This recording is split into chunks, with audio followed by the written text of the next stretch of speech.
You think you know angels. Fluffy wings, soft harps, gentle smiles. But what if the highest angels aren't comforting? What if they are terrifying? Today, we uncover the Seraphim, heaven's blazing guardians. They sit closest to God's throne, the purest, most powerful order. Imagine a tiered system of divine beings. Seraphim are right at the top. Their very name means to burn, from the Hebrew word seraph, not made of fire, but burning with an all-consuming love for God. This devotion makes them both beautiful and profoundly fearsome.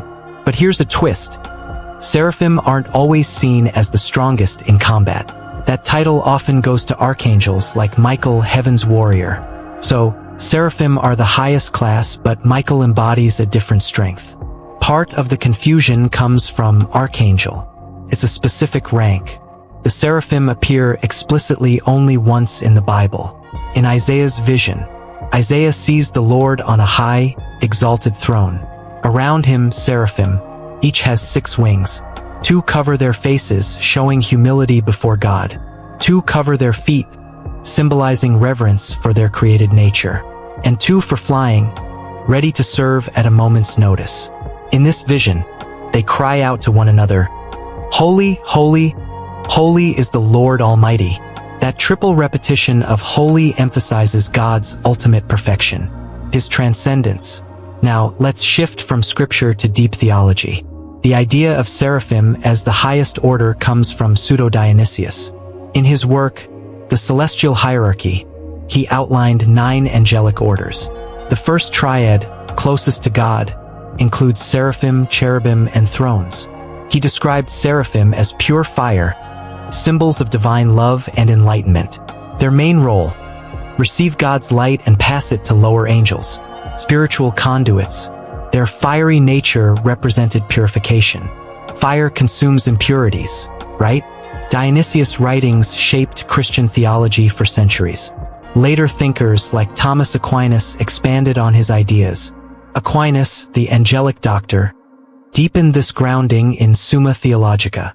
He accepted seraphim were at the top, defined by burning love and perfect knowledge.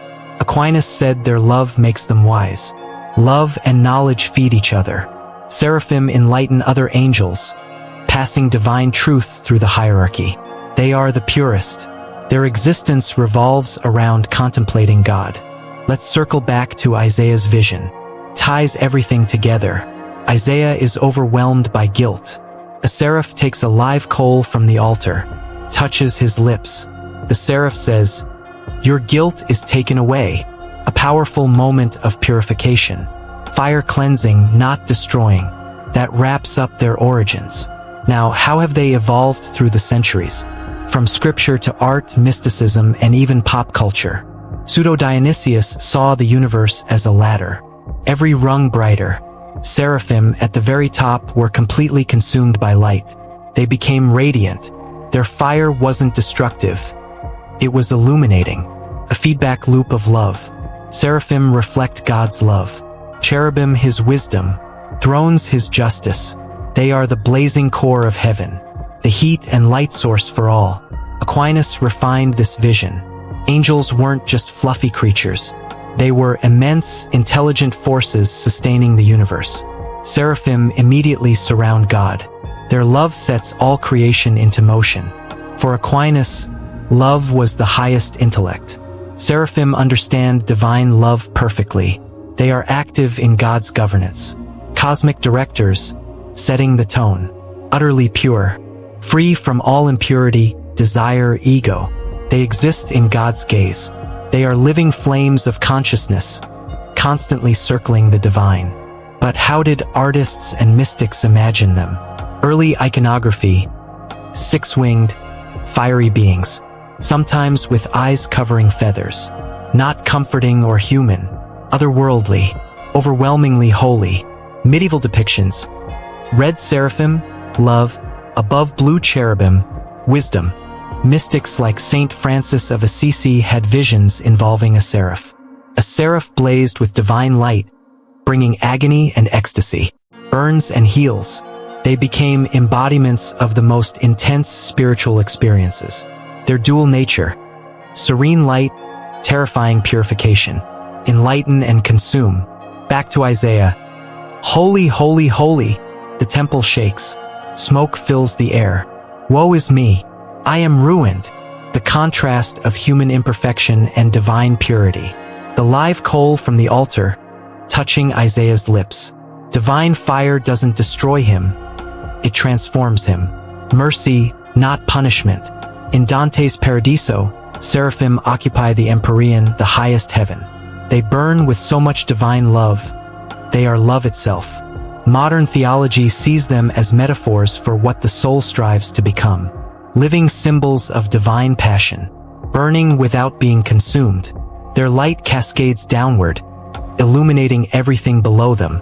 Every spark of wisdom, compassion, faith on earth, began with their fire. Now their legacy, how they've influenced literature, art, and pop culture. Something hypnotic about fiery, six-winged beings. Embodiments of transcendence. From simple messengers, angels evolved into a full hierarchy. Seraphim, at the top, represented ultimate spiritual perfection. They became symbols of what humanity could become. Not just creatures, the living personification of divine love itself.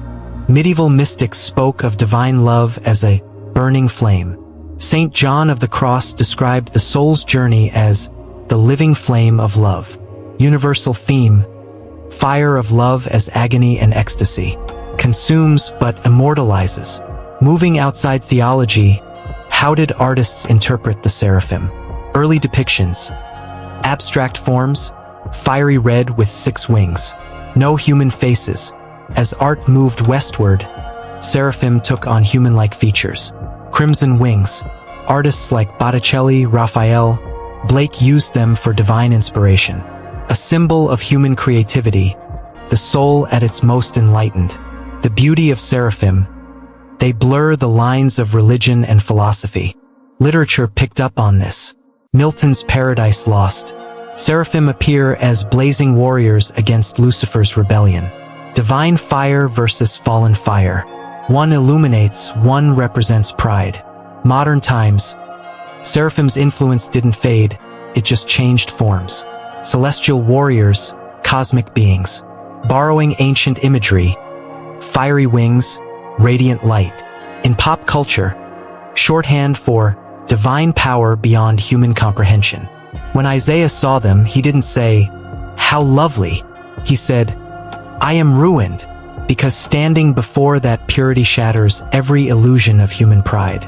Divinity isn't just gentle light, it's a consuming fire. Let's take a step back and think about their symbolic meaning. The seraphim are the ultimate metaphor for spiritual transformation. The process of purification, letting go of everything false, selfish, is not easy. It burns. But like Isaiah, you come out cleansed, transformed. Divine fire reappears across religions. Agni, Buddhist enlightenment, seraphim. Different traditions, same core truth. Fire is transformation. They embody love that demands everything. Not soft sentiment, but purification. To reach the divine, you don't climb by ambition. You burn by devotion. Next time you see a 6-winged angel, think about what it truly means. We all chase something higher. We all want to connect to something greater. Sometimes that means facing the fire, letting it burn away everything unreal. In the grand tapestry of heaven, seraphim are reminders. Perfection isn't found in stillness, but in burning passion for truth.